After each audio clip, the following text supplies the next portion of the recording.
Bad Mondays. By Handyman. Chapter 58. Pebbles and Pitfalls. He woke up screaming, but his voice was stolen from him by the rushing wind. The whiplash he had suffered as the dragon scooped him into the air had been severe enough to not only disorientate him but to temporarily cause him to lose consciousness. It took him a few seconds to register that memory, and what was happening around him.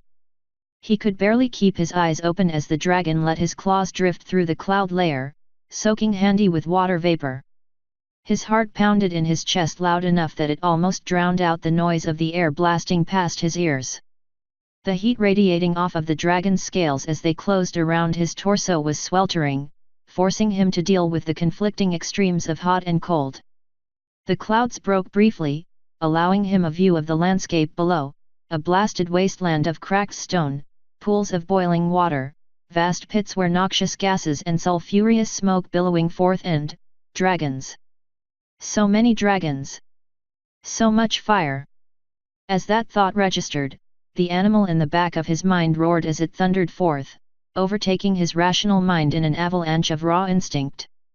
He thought he screamed but would not be able to recall, as his free arm, which had been hanging limply over the dragon's claw, scrambled uselessly at the limb before eventually reaching for the bandolier across his breast. Several of the bottles he had brought with him had been crushed, but he couldn't worry about that right now.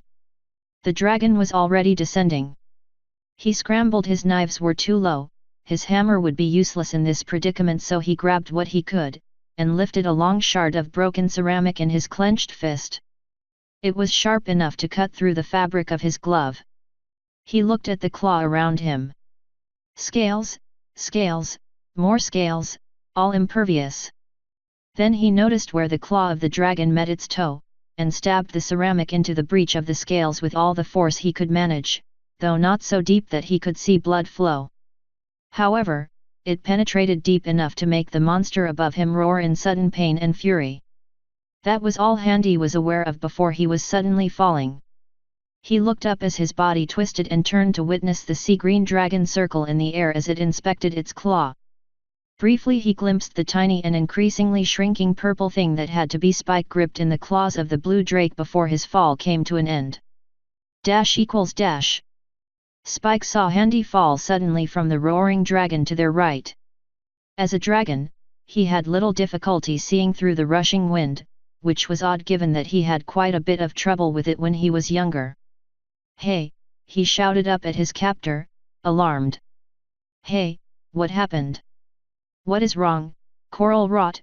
the blue dragon called to its fellow, seemingly ignoring him. Spike briefly thought the name was odd for a dragon, but tucked that thought away for later. He just saw some pony fall. "Are you listening? You just dropped him. Most pony humans aren't like dragons. They can't survive a fall like that.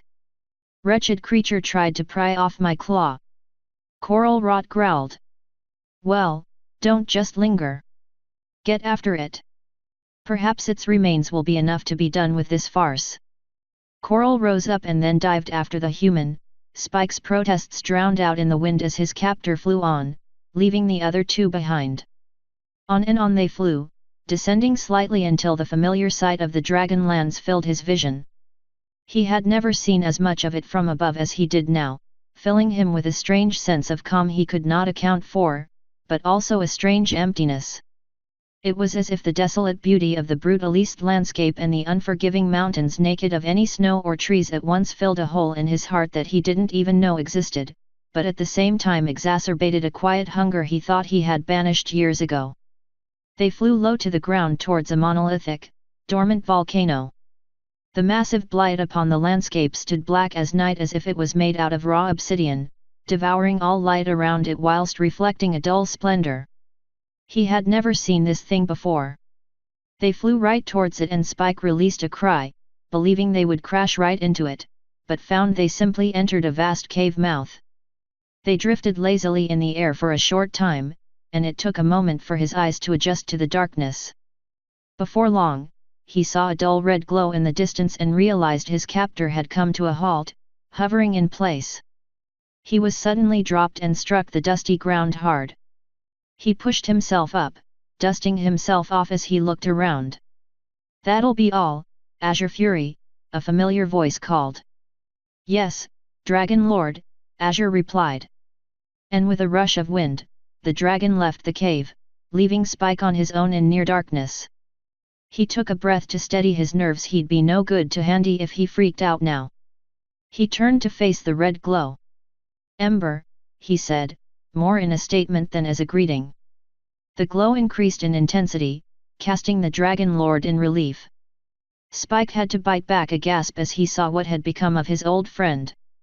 Red flames erupted in gutters along the walls, backlighting more of the young dragons that made up the Borderlands domain, little more as backlit silhouettes with angry, judging eyes. "Hello, Spike," Dragon Lord Ember said without emotion. "You have 5 minutes to explain why you are here before I throw you into the pit." == Handy gasped as he emerged from the scalding water. He stumbled forward and crashed down into the water once more before pulling himself free from the pool. The water should have completely destroyed him, but it felt like little more than a warm shower would. It seemed like the fire potion he had downed had been worth the investment. He stumbled forward, struggling to think, but every direction he looked he spotted another dragon, far off in the distance or up in the air. It didn't matter to him, the vampire was in control now, not the man. He stepped forward, once, twice, looking around him desperately before looking up and seeing the immense form of the sea-green dragon from before diving down towards him. He simply acted, jumping behind a large rock as the dragon landed with tremendous force, shaking the earth and knocking him even further to the ground. The quaking footfalls magnified to cyclopean heights in his fear-addled mind, forcing him to launch at a dead sprint from his hiding place, just as the dragon's head emerged around the side of the rock. The dragon roared in triumph as it located him, and a claw shot forward. Handy, on instinct, dove to the ground as the claw swept over him, rolling to his right and then back to his feet.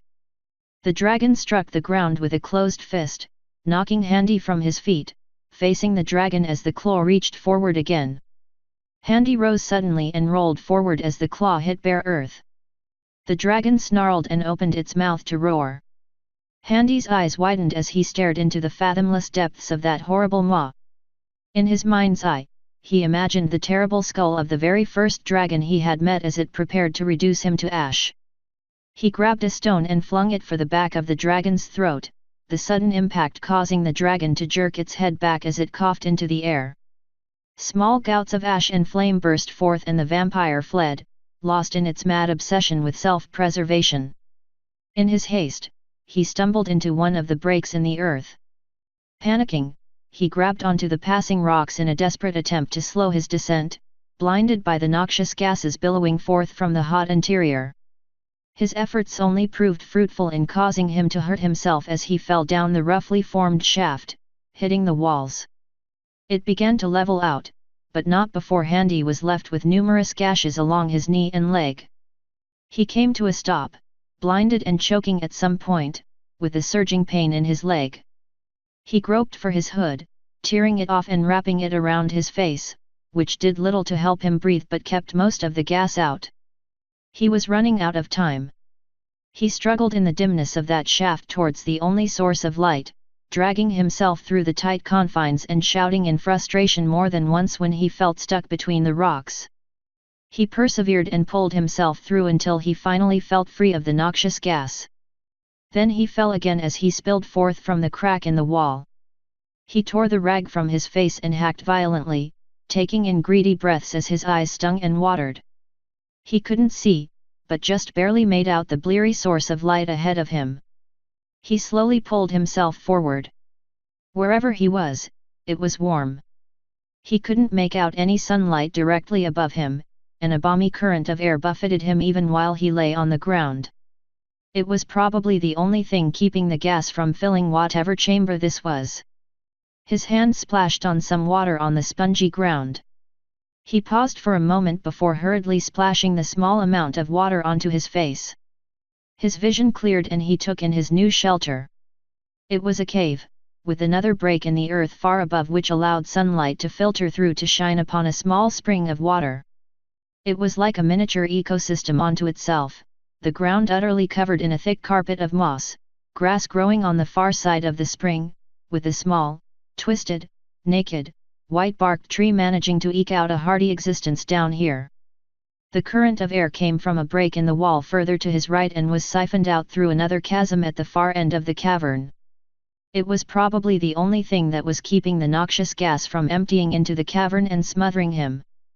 He heard the distant roar of a dragon from above and flinched instinctively before he pulled himself together.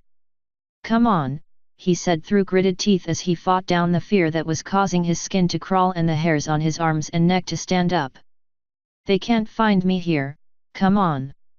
The vampire was hard to calm, but in time he managed to fight it down. He wasn't going to survive long running around like a scared animal in a land ruled by apex predators. The calmer he felt, the more the pain registered. His leg was bleeding from several gashes and there were stones lodged in his skin. He was bruised in several places but nothing was broken, yet. He winced as he touched his leg, eyeing the water suspiciously. In a place like the Dragonlands, that water may not be entirely safe to drink. It was clear as crystal and deceptively deep. Perhaps it'd be enough to clean his wounds? He heard another roar above and decided if he was going to do it, it might as well be now before the dragon got enterprising enough to start ferreting out the holes in the ground. He reached over with cupped hands and started cleaning his leg and other cuts. He then tore more of his hood off and wrapped it around the worst of his wounds before hurriedly scurrying away into the darkest corners of the cave, away from the break in the roof. There he hid until he could stand on his leg, breathing raggedly as he listened to the sound of dragons overhead, pondering his state of affairs. "What am I doing?" he asked himself quietly lest the dragons could somehow hear. "This was never going to get me home faster. Why did I agree to this? Why am I even here?" He let the bitterness and anger flow, knowing it would be tempered with the spike of real terror every time he heard a dragon that was altogether too close for comfort. He sank into his misery as he thought of any possible way out. His airship was miles away, civilization was even further, this was a barren land where dragons ruled and where fire was as common as water, if not more so. He thought of his supposed cleverness and of his manipulation of the young princess, then cursed himself for leaving the very prize he had won from her back in his airship. He hit the back of his head against the wall again and again as he cursed his own hubris. "No good to me here now, is it?" he asked himself. "Stupid bastard.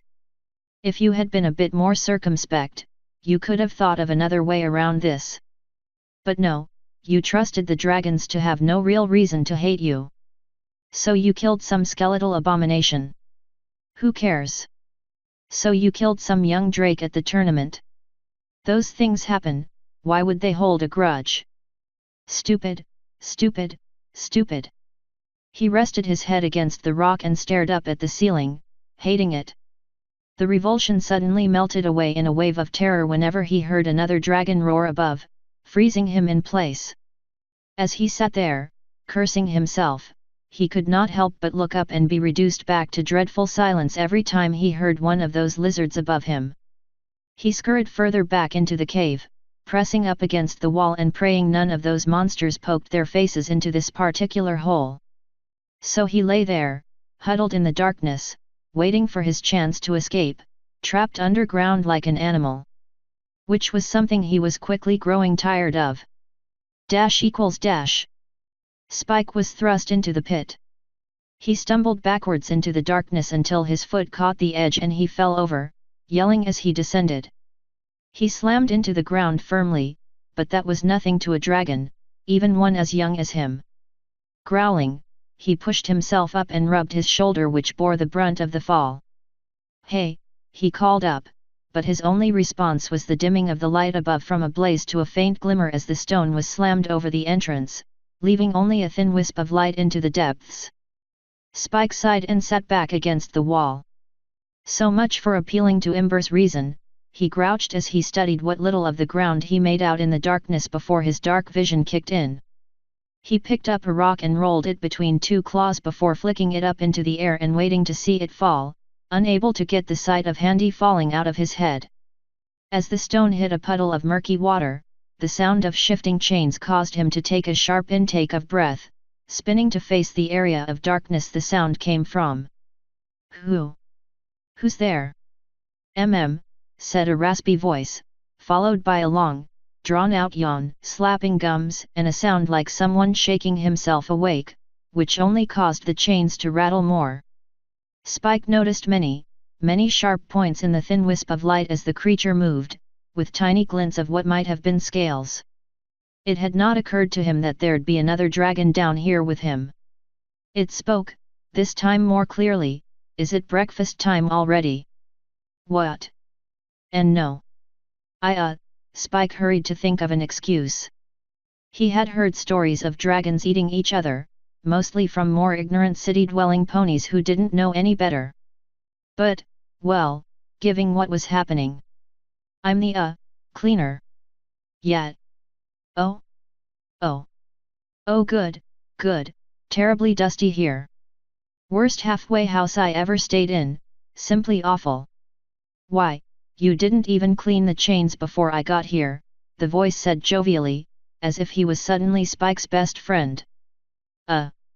Horrible service, but hey, I forgive you. Don't suppose you could turn on the lights on your way out?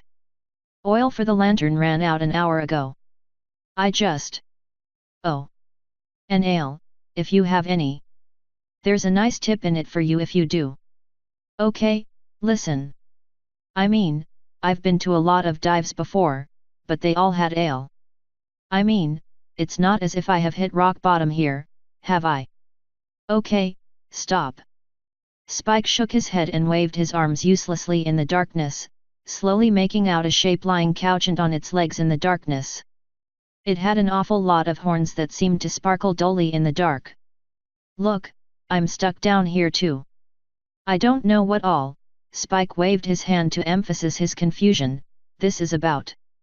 The creature laughed. Hey, don't worry about it. I was just doing a bit, don't get the chance to talk to others much down here is all. Oh. Don't suppose you got magic by any chance, do you? Nothing too spectacular. I mean, I know a lot of theory, but I never actually. Darn. Well, worth a shot. Hey. You got cards? I know a fun game we can do with cards in the dark, but it really strains the eyes and will probably result in problems when you're 60, but that's not your problem today, now is it? Oh, how rude of me. How'd you get here? You don't sound like a local, that's a Canterlot accent, right? Sounds like it but different. You a traveler? The thing gasped. Oh, you're an adventurer too? This is perfect. Man, this will make a fantastic story. How'd you get here? No wait, don't care. Well I do, but not yet, it can wait. What can you do? Can you pick locks? I mean, I don't think these chains have locks. Normally I'd break off a bit of an antler and work that way, but mine have recently come across a bad case of unbreakability. It's more inconvenient than it sounds. Spike waited for a minute until he was sure the guy was done interrupting him. He cocked an eyebrow. Right. Look, I'm not an. Well okay, sometimes I am an adventurer when the girls have me tag along, but I don't know how to pick locks or, well, any of that sort of stuff. I'm just a dragon. I just help out where I can, Spike explained. The figure seemed to deflate. Oh, well. Pity. He sounded disappointed, which just as suddenly rebounded into enthusiasm. Wait. You're a dragon? Yes. Spike asked. Fantastic. Even better. The creature literally jumped, and Spike had to step back at the sudden movement in the darkness. How did you get here then? Can you fly? That'd be a big help. No, I can't fly. I got here by ship but, Spike hesitated and looked down at the ground. I don't think I'd be much welcome to ride again after, what happened to the guy who owned it. Oh, I know how it feels. I too have gotten on the wrong side of many a captain. It's not my fault she happened to share my cabin, and he's the one who brought her along. I mean, who even does that? What? No, I mean.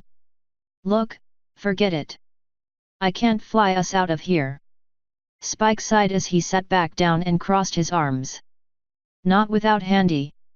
I mean, assuming the ship is even still there after the captain saw us both be taken. His interlocutor was quiet for some time after that, only occasionally shifting in his place. Well now, that's an interesting coincidence. Hey. Oh nothing, just thinking to myself is all. Say, what would you do if I told you not to worry about it? The creature asked. Worry about what? Precisely. Excellent, we're halfway there already. Now listen, I may not be able to get us out of the Dragon Lands, yet, the creature was suddenly in Spike's face. He was able to make out a muzzle and a pair of dark pink eyes. I can get us out of this hole in the ground. You can? Spike asked, perking up before slowly becoming suspicious. Then why haven't you already escaped? Well, because I needed help, silly. I can get us out of here and probably get us to Handy's airship. I didn't know he had an airship. Good on him, he's really moving on up in the world. Literally. Sometimes, anyway. How? Spike asked. Because I can run as quick as the wind. Faster than any dragon by far, he answered. I'm a bit of a whirlwind, you might say. I just need to solve one little mystery and that's that. You don't happen to know where you last saw Handy, by the way, would you? I could find our way there, yeah, Spike said, now feeling slightly better. Who are you anyway? I already told you. You did. The creature was at his side with a foreleg around his shoulder. He just made out the other leg outstretched in a grand gesture. Yep. We can find Handy, I can finish my mission, and we can get out of here. And we'd rely wholly on your help. Are really? Spike asked, smiling for the first time that day. Of course. He rounded to face Spike again, this time the thin sliver of light exposing his smiling face for the first time, his sparkling antlers covered in obsidian chains. I just need a whiff of dragon's fire to get free of these chains and my magic can get us out of here. At that revelation, Spike's smile faltered and he looked down at the ground, tapping his foreclaws together and smiling sheepishly. About that, he began, coughing once. == Night fell by the time Handy worked up the courage to pull himself out of the ground. Climbing the tree had been a risky venture, but it was his only way up without climbing up through the toxic vapor rent in the earth he had fallen down. He knelt on the ground to catch his breath as he studied his surroundings. The sky was thick and heavy with clouds, the stars, nor moon unseen. The landscape was as desolate as it had appeared from the air, nothing but dry, cracked ground, craggy peaks, distant, harsh-looking mountains, and rents in the earth from which gases erupted forth. Hardy plants clung to life around the edges of the pools of hot spring water that looked too murky and filth-driven to be drank safely, and here or there he spotted glowing lights in the distances where fires burned. Even this far north, the air was warm and dry, but paradoxically chilling when the wind bit deep if he stood somewhere where he was too exposed. The Dragon Lands, it seemed, was a harsh wilderness unfriendly to life. At least now there weren't any dragons afield. At least none he could see, so he did his best to keep an eye on the sky in case any would suddenly emerge from the cloud bank. Come on, just a glimmer, that's all I ask, Handy whispered to himself, cursing the sky for hiding the moon. The unnatural cosmology of this world threw a lot of his preconceptions out the window, but one thing that had been more or less consistent was that the sun and moon always rose in the east and always set in the west. Nightfall hadn't been that long ago, so it'd still be somewhere in the east. Now if only he knew where east was he could find his way back south to his ship. It was a futile endeavor, so he attempted to see if he could find the coast. That way he could follow it more or less back to the ship. They couldn't be that far, could they? He climbed a craggy outcropping and tried to discern where the coast might be. He couldn't hear any waves, nor were there any birds flying around, so he couldn't tell if he was close by the presence of seagulls. Of all the stupid times not to have a friggin' compass, he cursed, then ducked suddenly as the hairs on the back of his neck stood up. He looked back and forth, searching for danger, for anything that might have set him off. Nothing. He reached out with his senses to see if his auspex could pick up what he could not. Again, he sensed nothing. There was no living life within his range apart from crawling insects too small to be registered most of the time. Some rocks crumbled nearby and he snapped around. It was just a part of the nearby crag falling apart as he watched it. That must have been what set him off. Leaving nothing to chance, he slowly descended where he was perched and crawled over to the offending crag, looking for signs of recent disturbance. Finding none, he released a sigh as he patted down his front. 4 of the potion bottles had been crushed under the dragon's grip, and the front of his traveling clothes were utterly covered in the pungent filth that was the disgusting fire resistance potion. He took off his gloves and felt the cold of the air and the heat of the ground. Yep, the potion's effects had worn off. He no longer felt leaden and heavy and could feel his skin again. Would 2 bottles be enough to see him safely back to the ship? What if the dragons he encountered didn't bother to roast him and opted instead to just snap him up, as if he were no more than a Jurassic Park extra? What if the potion was only good for normal fire, and not whatever magical potential dragon's fire had? Would Silvertalon still even be there waiting on him? Would he have left looking for him or went back home? What if the dragons burned down the ship? If. He pushed those thoughts aside as he forced down another bottle of the terrible alchemical filth and prayed that shit didn't have any lasting negative consequences on his physical health. He tossed the bottle aside and wiped his mouth, coughing, standing still as his skin tingled and then slowly deadened and felt leaden once more. He briefly thought about the young Drake and wondered where he had been taken, but then again, on the other hand, fuck that noise. He tried, the dragons attacked, and he was gone now. That was Equestria's problem and he wanted to fucking live. He skidded his way down the side of one crag and rushed to the nearest shadow, not sure where he should be going, but it would only progressively get darker as the night wore on, so he had to keep moving. The wind picked up as he traversed the blasted landscape. My reputation will be shot, he grimly pondered as he wore on. Handy the Dragon Slayer. More like Handy the Dandy, the man who ran. He snorted and shook his head. His pride could take the hit. Nothing in the agreement had said anything about actually fighting the dragons. He had made his delivery, so the princess would just have to get the Drake back herself. Though the thought about what it'd do to relations between the 2 countries did bother him, the more rational part of him reasserted himself. Worst came to worst, by the time he made it back to his ship, he could just make it as if he had died again and fly elsewhere in his ship. It was not as if he didn't have the power to hide himself now. He could put all this aside and start searching for a way home and sidestep all this political nonsense. Still, there was the question about what would become of Crimson, or his promise to Shortbeak. That made him pause. He had given his word, hadn't he? Perhaps, he had given his word but he had not properly sworn. Wouldn't be the first time he lied. But that thought didn't sit right with him. Lies by omission, obfuscation, misdirection, or just flat-out untruths, he had done them all one way or another, but none of them relied solely on a promise, did they? Enough, he snarled at himself. I am in a blasted wasteland, ruled by fucking dinosaurs who couldn't take a meteor as enough of a hint. And it's not as if I can actually do anything about it even if I wanted to. That thought gave him some comfort. It was true enough. What could he do against an entire country of dragons, just to get back one little Drake? That rationale made sense, but still something did not sit right with him about it. The Drake had never wronged him, not once. It had been nothing but respectful, honest, and despite having been expecting it, the dragon had not once nosied his way into either his or Silver Talon's business. It wasn't like Chrysalis, whose treachery, deceit, and cruelty Handy could return joyfully and viciously without remorse or regret, or the ponies who had so engendered his hatred.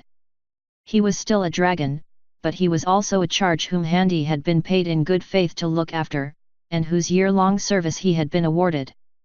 That, for the time being, made the dragon one of his own. Handy stopped, his feet kicking up clouds of dust in the dry landscape. He grounded his teeth as he attempted to come to terms with the realization. He was responsible for that little bastard, and the thought of that as he observed his dreary surroundings did nothing to alleviate the guilt. He had no idea where the drake even was, even if he wanted to, so he couldn't find. Lost in his thoughts, Handy had not been paying attention to his surroundings and so had not noticed the black thing that slithered out of the shadows of the rocks behind him. Yellow slitted eyes broke the living blackness that seemed to constitute the creature as it slowly moved out, one large draconic claw after another pressing down into the soft blanket of dust on the ground, masking its movements as it closed on the human. The first sign Handy had that he had made a terrible mistake was when the wind suddenly changed and the smell of rotten flesh assailed his senses. He coughed and covered his mouth, turning to identify the source of the smell. He ended up staring into the piercing glare of a young black dragon as it closed on him. Handy let out a yelp and, stepping back on his bad leg, collapsed to the ground. The dragon's head launched forward, snapping its jaw shut where Handy had been. He grabbed a dagger by his side and slashed at the dragon's neck. The weapon knocked off several scales but did no damage to the dragon. And yet the creature reeled back as another blast of rotten flesh smell assailed his senses. Handy gagged on the smell as the dragon reared up. He rolled out of the way and stumbled back to his feet. It was nowhere to be seen in the darkness of the night. He lifted out the brick and shone the light, though it only penetrated a few feet in this environment. Something struck his back and sent him flying to the ground, the brick slipping out of his hand and tumbling away into the dust. Handy got up and slashed with his dagger at nothing but empty air.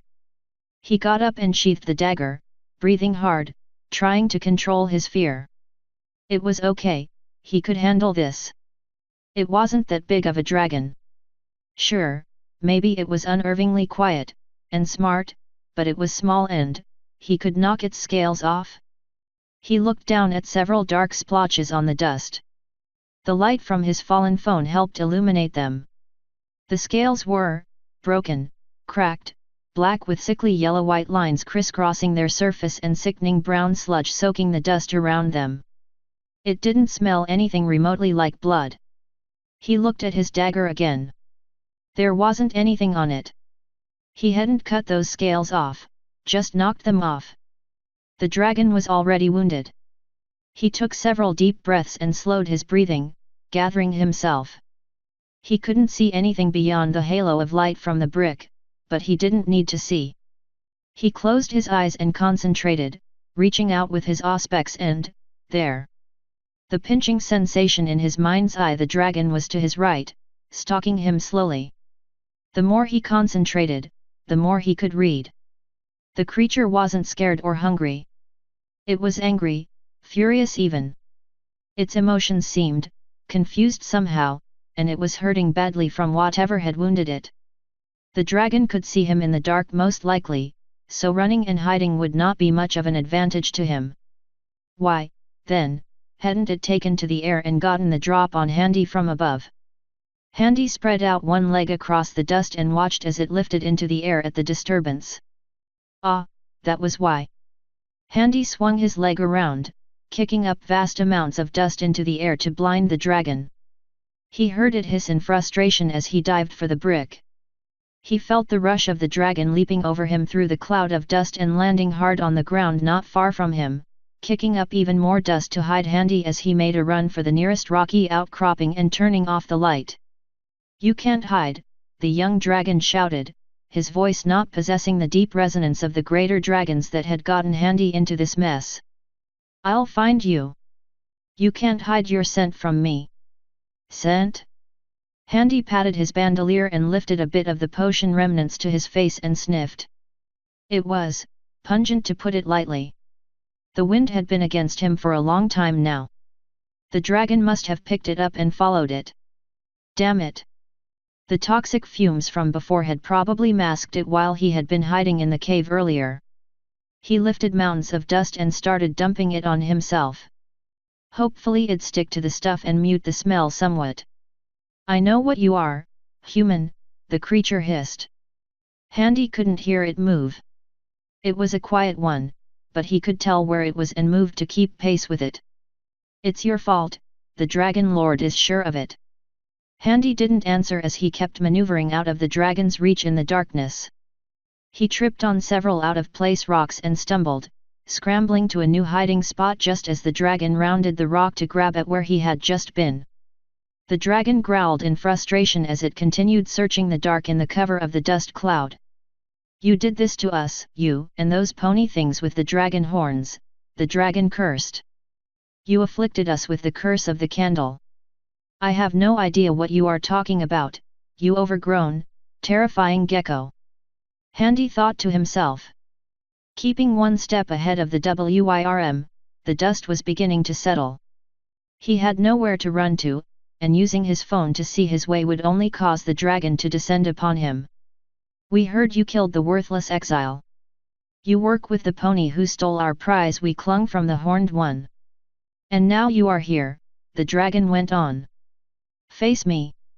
The Dragon Lord may have a soft spot for the ponies, but I can take our revenge out on you.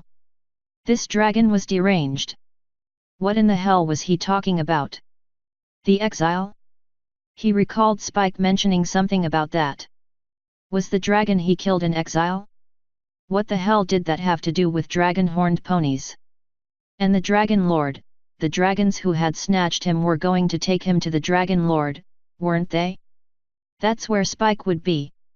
The dust settled, and the black dragon cast its baleful gaze in Handy's direction across the grubby loam. Handy thought fast. He could rush the dragon, try to stab it in the neck at that weak spot. But he couldn't see it.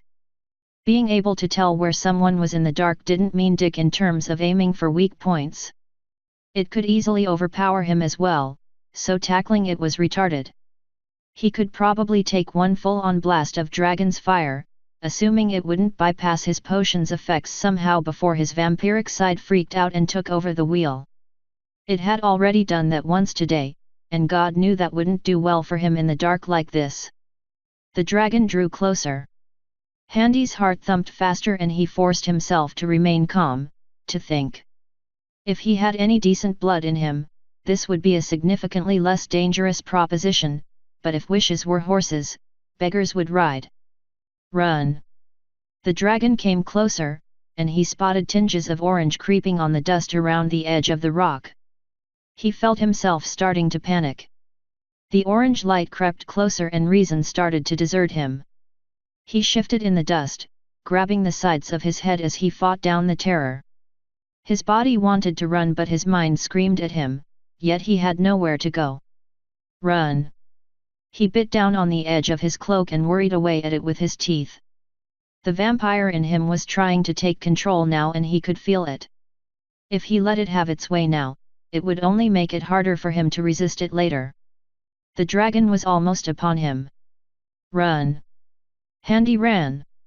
He launched himself around the rock that he had hid behind. The dragon's yellow eyes widened in surprise as a ball of fire billowed in its mouth. More's the pity when the thick glass of the last bottle of potion shattered against the dragon's snout, spilling its contents into its mouth and face, extinguishing the flame, drenching its nose in the foul liquid, and blinding its eyes. Handy screamed every second of the movement, his every fiber fighting against him as he moved, but the roar of the dragon drowned out his vampiric cry, and that jolt helped him regain his senses. The dragon's arm swept out and clocked Handy on the face as it flailed. He went down hard, dazed. The dragon swept out with its claws in the sudden darkness, beating its wings in frustration, blowing up billows of dust. Handy scrambled away. The dragon would eventually start using its fire in frustration again, so he had to make his move before that.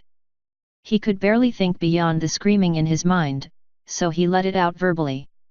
The dragon turned, opened its bleary, blinded eyes, just in time for Handy's brick to shine at its full, unnatural luminosity right in its eyes as they were weakened and used to the dark. The dragon yelled and reeled. Handy ducked under its outswung arm, grabbed it, placed his right foot onto the knee of its rear leg, and threw himself up onto its back.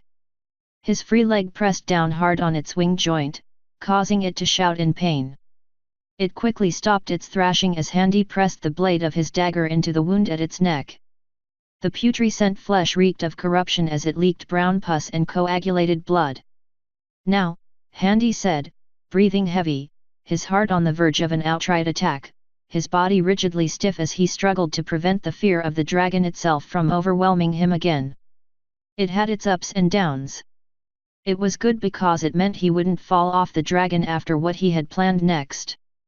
The bad news was that he couldn't make him shift around because resting on top of draconic spines was the exact opposite of comfortable. "What's your name, lizard?" "Onyx," it answered slowly, still blinded but not moving while Handy had the dagger poised to plunge deep into its exposed flesh beneath its scales. That was good, because without vampiric strength, Handy was utterly unsure of how much damage he could do to draconic flesh, exposed or not. "All right, Pebble, here's what we're going to do," Handy said, still not feeling any better being this close to a dragon. "You're going to take me to see this dragon lord of yours. Get this nonsense straightened out, yeah? Sound good?" "Sounds good. Get moving." The dragon didn't move, and Handy took the moment to mourn the loss of his last fire resistance potion, the stupidity of his situation, and to shift his leg off of the wing joint, instead moving it to a lower spine to help keep his balance. "Well? Get a move on," Handy demanded before his nerve left him and he bugged out from this plan. "I can't see where I'm going," the dragon admitted. Handy blinked. "Well, smell your way there then." "I can't. This stuff is all over my nose," the dragon explained.